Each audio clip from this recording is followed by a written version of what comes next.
Look what we have here, Grandma. You sure you're in the right place?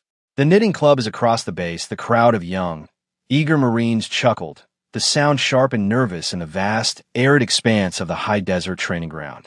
They were all angles and confidence, their new digital camouflage still stiff, their faces taut with a desire to impress. Gunnery Sergeant Rourke, their instructor, stood with his arms crossed over a chest as broad as a barrel, a cruel smirk playing on his lips. His authority was absolute here, carved from a reputation for brutal standards and an ego that filled every shadow. The woman he addressed offered no reaction. Her name was Anya Sharma, and she was a study in contradictions. Where the others were young, she had fine lines etched around her eyes, legacies of sun and focus. Where their hair was high and tight, hers was streaked with gray and pulled back in a simple, functional bun. She stood a full head shorter than most of the trainees, her frame slender, almost delicate, lost inside the same uniform that seemed to burst at the seams on the men around her.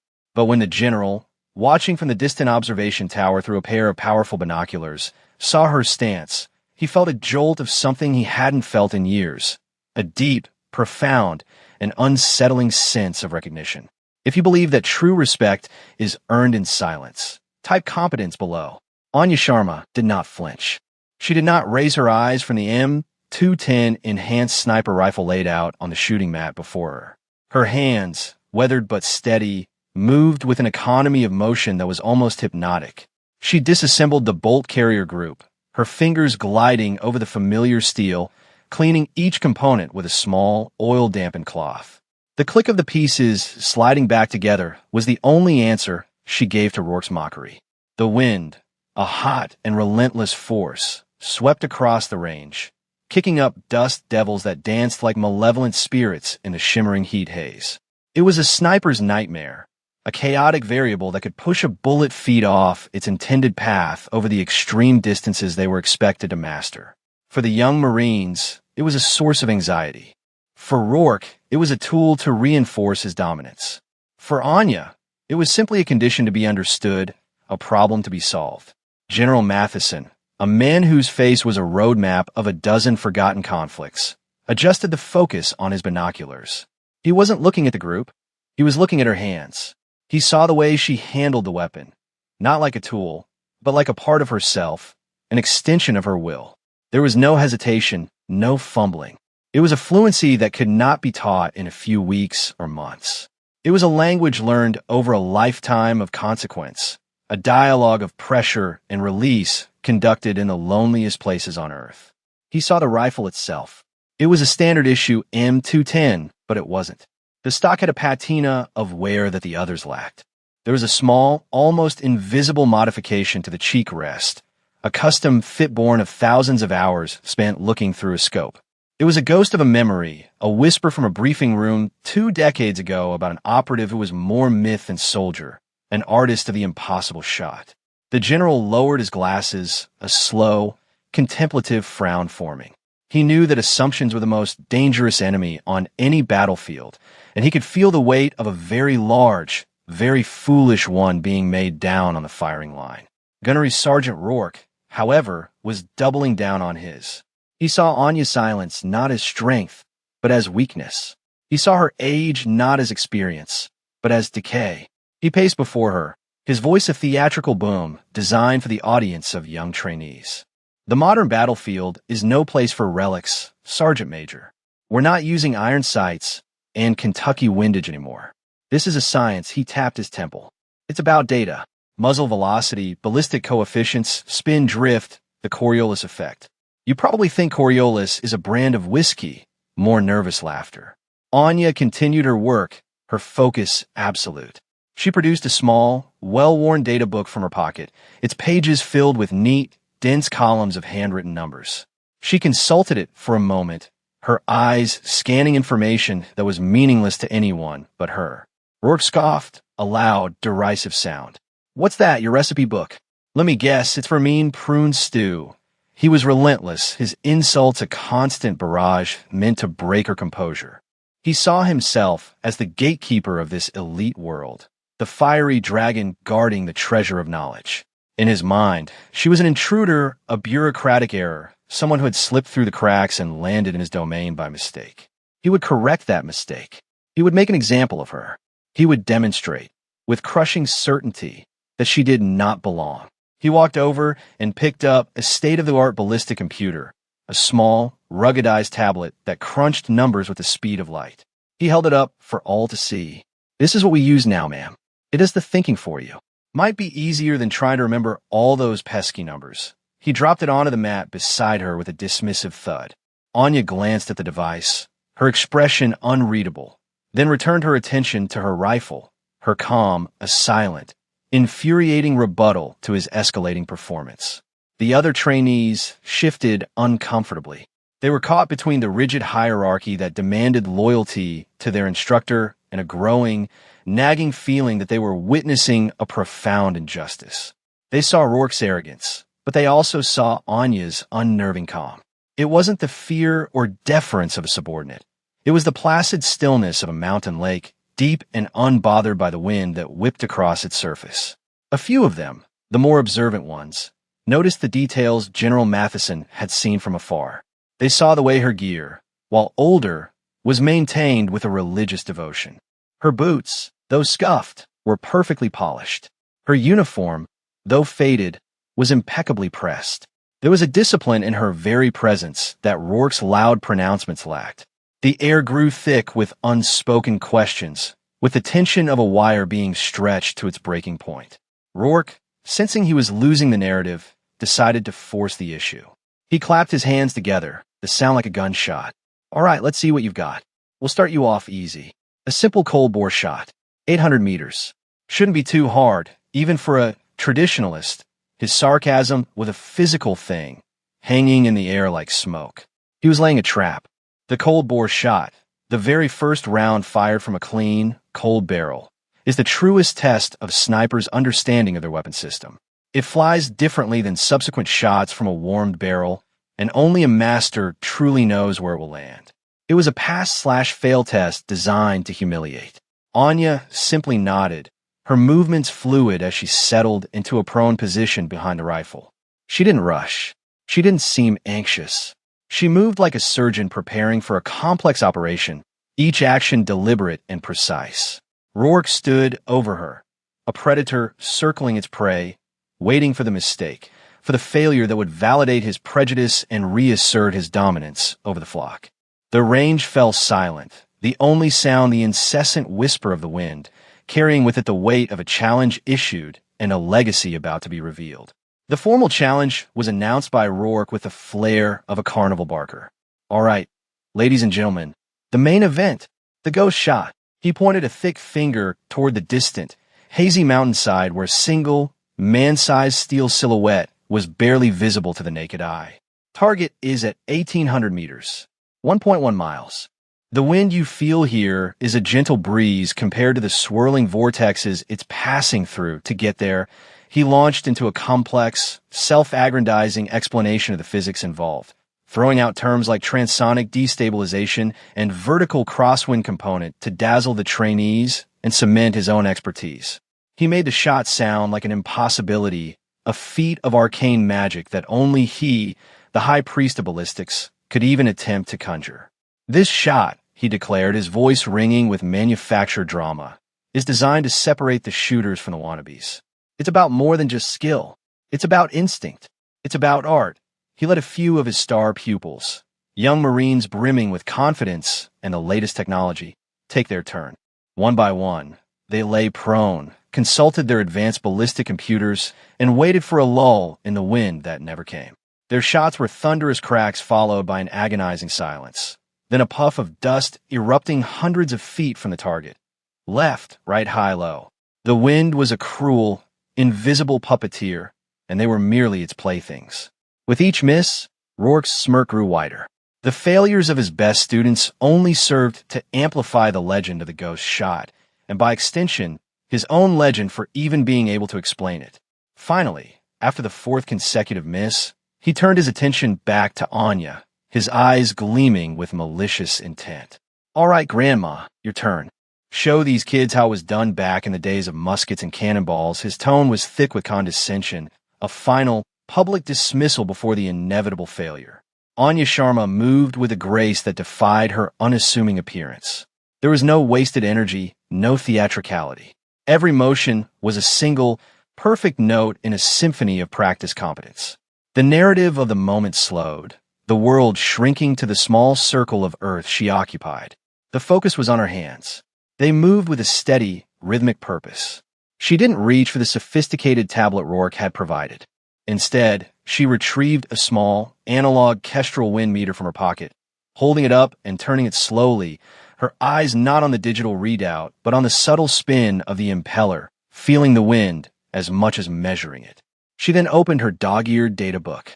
Rourke let out a derisive snort, loud enough for everyone to hear. Still using paper? Hope you brought your reading glasses. Anya ignored him. Her finger traced a line in the book, a silent communion with a lifetime of accumulated data.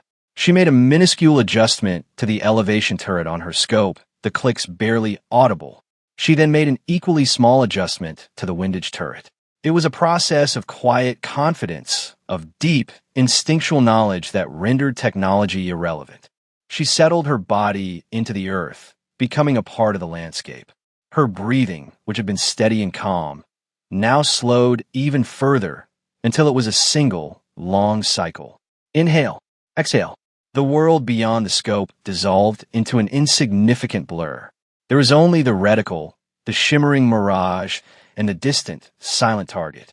She was not aiming at the target.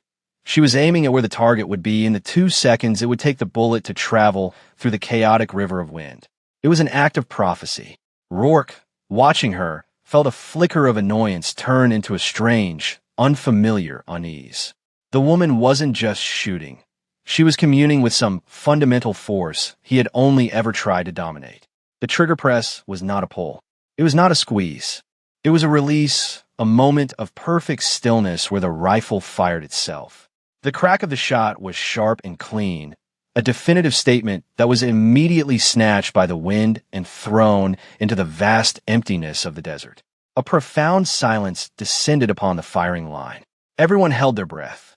The trainees, Rourke, even the distant General Matheson, all stared into the heat haze, waiting. 1 second passed. An eternity. 2 seconds. The bullet was crossing the final yards, an invisible messenger on a mission of truth. Then, impossibly, a sound drifted back, faint but unmistakable. A clear, high-pitched tink. It was the sound of a 175-grain Sierra Match King bullet striking hardened steel at over a mile away. A perfect center mass hit. For a moment, there was nothing. The wind seemed to die down, as if in shock. The sun beat down on a scene of collective, frozen disbelief. The trainees stared, their mouths agape, their minds struggling to process what they had just witnessed. The impossible had not only been attempted, it had been achieved with an air of absolute, effortless certainty. Rourke's face, which had been a mask of smug arrogance, was now utterly blank. The smirk had vanished, replaced by a slack-jawed vacancy. His mind reeled, frantically trying to find an explanation. Luck? A fluke? A 1 in a billion chance? But he knew, in the cold, professional core of his being, that what he had just seen was not luck. It was mastery. It was a level of skill so far beyond his own that he couldn't even properly comprehend it. His entire sense of self, his identity as the ultimate authority on marksmanship, had been shattered by a single, quiet shot. He finally managed to stammer, his voice a hoarse whisper that carried in the sudden stillness. No way. That's not possible, but it was possible. And it had happened. In the observation tower, General Matheson slowly lowered his binoculars, a rare, genuine smile touching his lips. He had not come to observe the trainees. He had come to confirm a legend, and the legend had just confirmed itself. The silence was broken by the crunch of gravel under heavy boots. General Matheson was descending from the observation tower, his presence radiating an aura of command that immediately recalibrated the atmosphere on the range. The trainees, jolted from their stupor, snapped to a semblance of attention. Gunnery Sergeant Rourke, his face pale and his arrogance evaporated, visibly flinched at the sight of the approaching 4-star general. He scrambled to regain control of the situation, to frame the impossible event in a way that preserved his own authority. Just a lucky shot, General. A complete fluke, but impressive nonetheless. Even a blind squirrel finds a nut now and then, he stammered, his voice lacking its usual booming confidence. Matheson didn't even glance at him. His eyes, the color of faded slate, were fixed on one person and one person only. He walked past the stunned trainees, past the humbled instructor, his path unerringly straight, and stopped directly in front of Anya Sharma. She was no longer in the prone position. With the same quiet efficiency she did everything else, she was already methodically cleaning her rifle, wiping the bolt face with a soft cloth, her focus entirely on the task at hand, as if the miraculous shot had been a mundane chore, now completed. The contrast was staggering. A four-star general, a man who could command armies, stood before a woman who appeared to be nothing more than an aging, unassuming trainee. Yet, the general stood with an air of deference, while the woman exuded a quiet, unshakable dignity. The tension on the range was a palpable thing, thick and heavy. No one dared to speak. No one dared to move. They were witnesses to a ceremony whose meaning they did not yet understand. Matheson's gaze dropped from Anya's face to the rifle she was cradling. He looked at it for a long moment, his eyes lingering on the worn stock and the slightly modified cheek rest.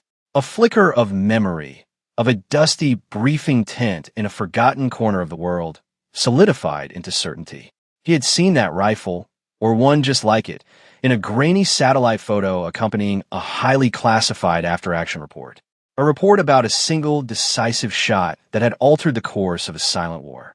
He finally broke the silence, his voice not loud, but carrying with the effortless authority of a lifetime of command.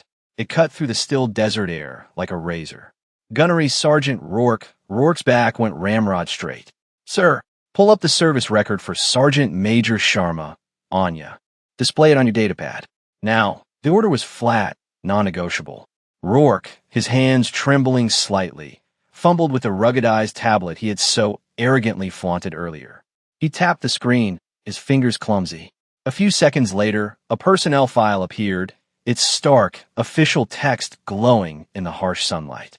Rourke's eyes widened as he read the first few lines, a wave of cold realization washing over him. He looked from the screen to the woman, then back to the screen, his mind refusing to connect the two. Matheson didn't need to see the screen. He knew what it said.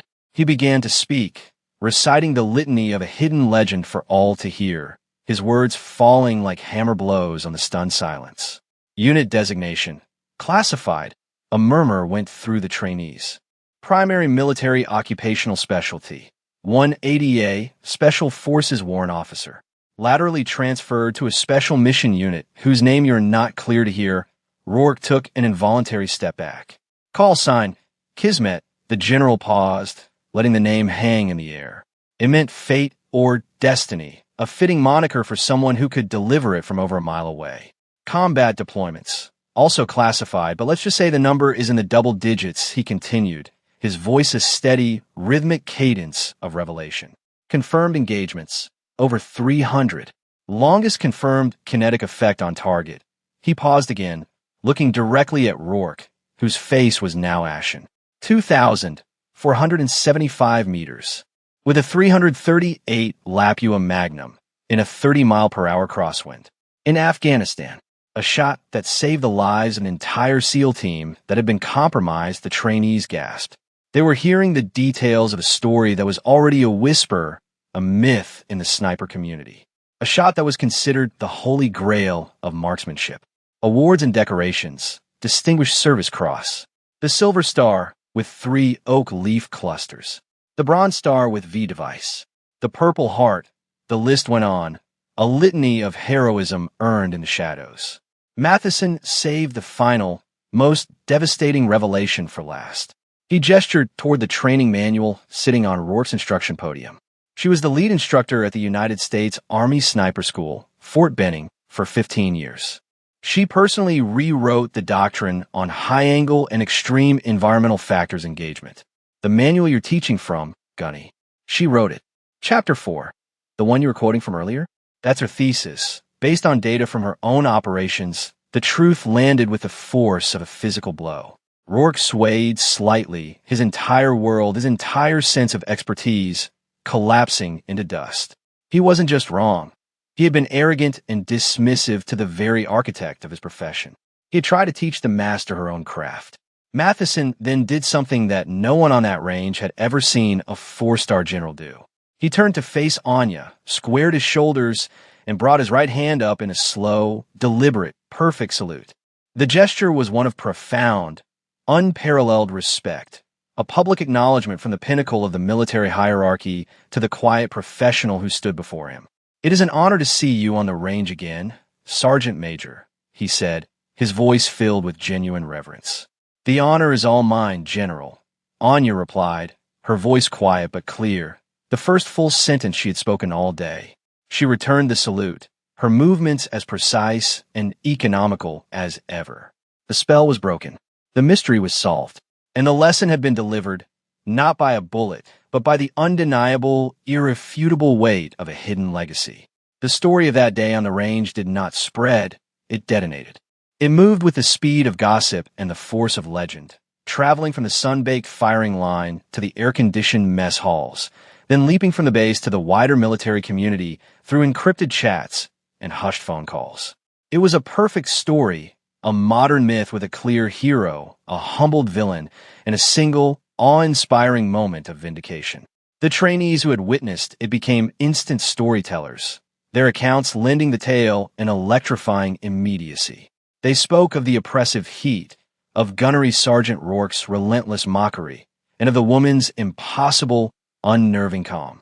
They described the shot itself in reverent tones, the deafening silence, and the faint, beautiful tink that had echoed back across the chasm of distance and disbelief. The event was quickly given a name.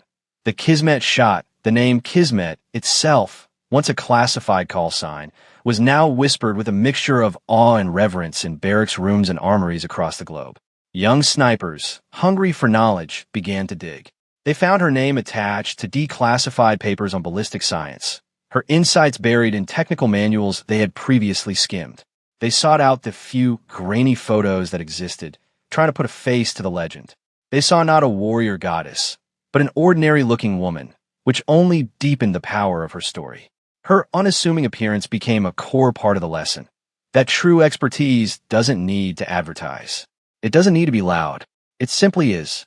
The ripple effect of that day was most profound for Gunnery Sergeant Rourke. He was not officially reprimanded.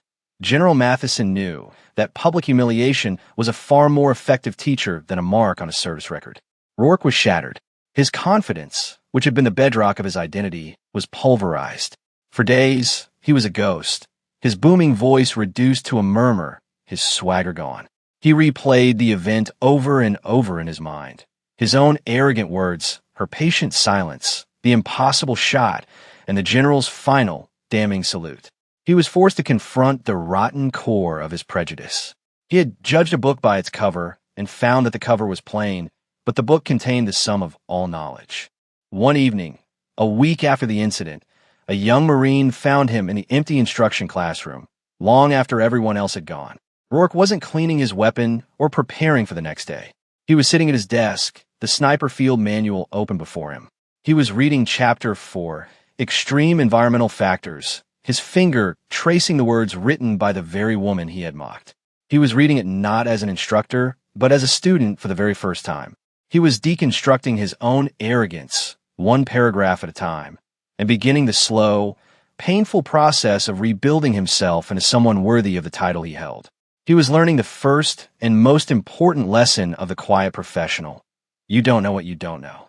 The legend, meanwhile, continued to grow, taking on a life of its own. The steel target at 1,800 meters was repainted, and someone unofficially stenciled a single word at its base, Kismet. It became a site of pilgrimage for visiting marksmen. The story was told and retold, each telling polishing the myth, until Anya Sharma was no longer just a retired sergeant major, but the living embodiment of quiet competence. She was the ghost in the machine, the master who walked among novices, a reminder that the most dangerous person in the room is often the one you notice least. Her legacy was not one of fear or intimidation, but one of profound, humbling inspiration. The Kismet shot became more than just a data point for a remarkable feat of marksmanship. It became a moral. It was a story told to new recruits to teach them about humility, a parable used in leadership courses to illustrate the poison of assumption. The single round she had fired that day had struck two targets: the steel silhouette on the mountainside and the arrogant prejudice in the heart of a good man who had lost his way. One target was destroyed instantly. The other was set on a long and difficult path to being rebuilt, stronger and wiser than before. Anya, for her part, remained unchanged by the storm of attention she had created. She had not sought validation and did not bask in it now that it was given. When the younger trainees, now regarding her with a kind of holy reverence, would approach her with questions, she never spoke of her past, of the wars she had seen or the things she had done. Her fame was an irrelevant distraction from the task at hand. Instead, she focused on them. She would notice a subtle flaw in a shooter's posture and correct it with a gentle touch.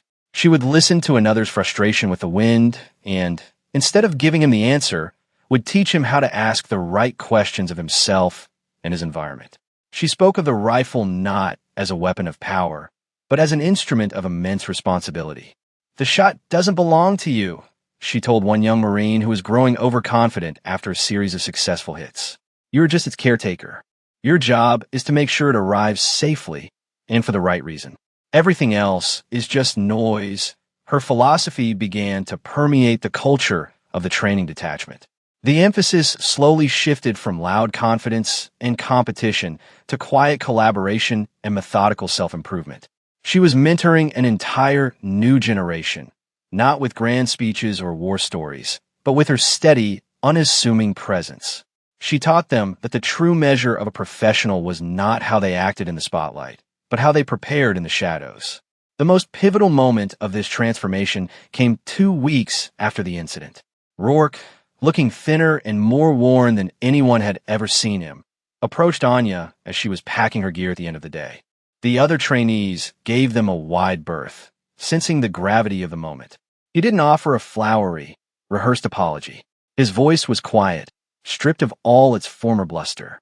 "Sergeant Major," he began, unable to meet her eyes.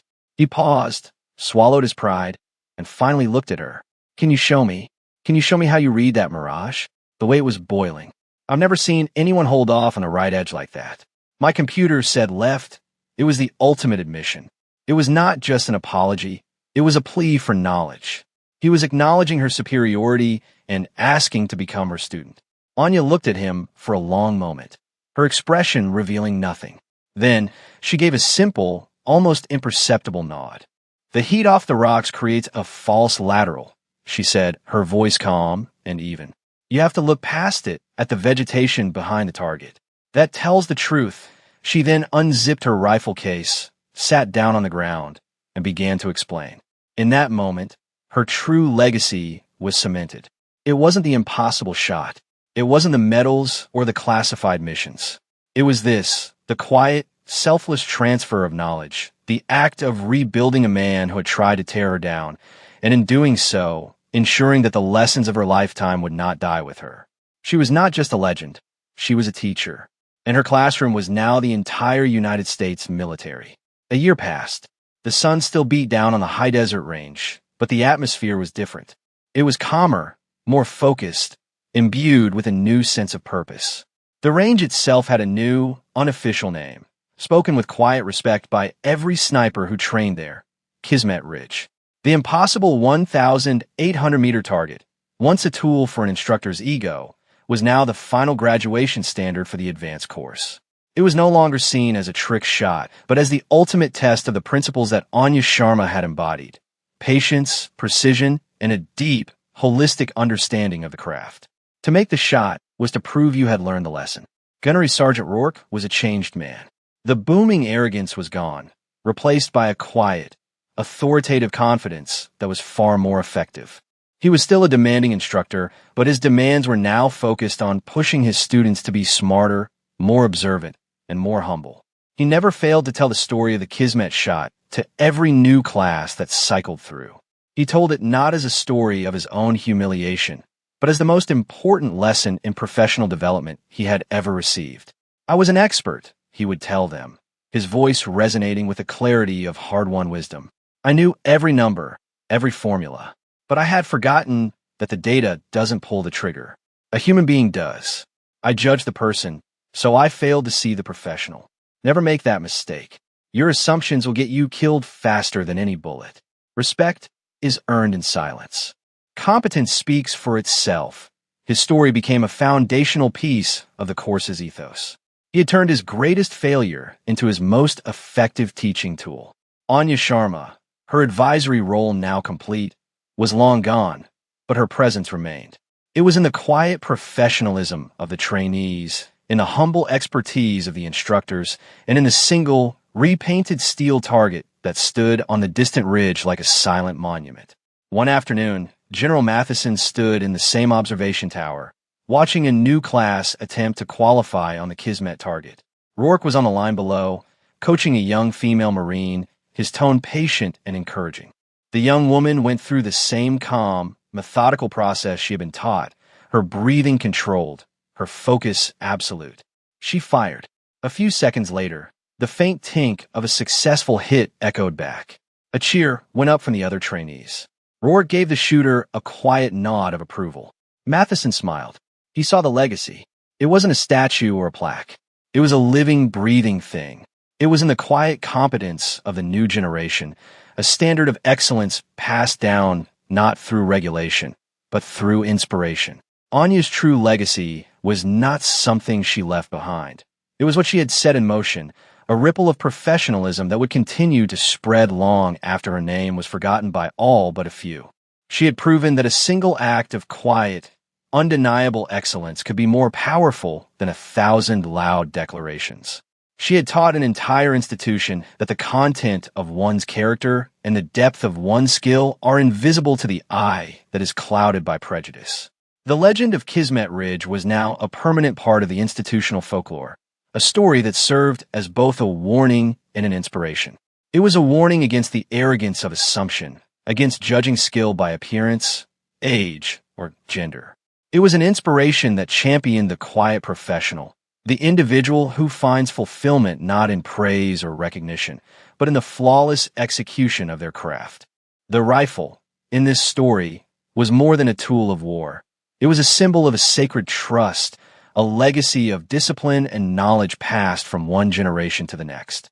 The clean shot through the heart of the target was a metaphor for moral clarity, for the ability to cut through the noise and chaos of the world and focus on the one thing that truly matters. The deafening silence that followed the shot was the sound of arrogance being shattered, of assumptions being corrected, and of respect being born. It was the sound of truth. True strength is not loud. It does not need to announce its presence. It is calm, it is disciplined, and it is proven not by what is said but by what is done. It is a fire that burns within, needing no external fuel. It is the steady hand in the storm, the quiet voice of reason in the cacophony of panic. The story of Anya Sharma is a testament to this enduring principle, a reminder that in a world filled with noise, the most powerful statement is often made in complete and total silence. For more stories where quiet competence triumphs over loud assumption, and where silent professionalism defines their worth, subscribe to Unknown Heroine Tales.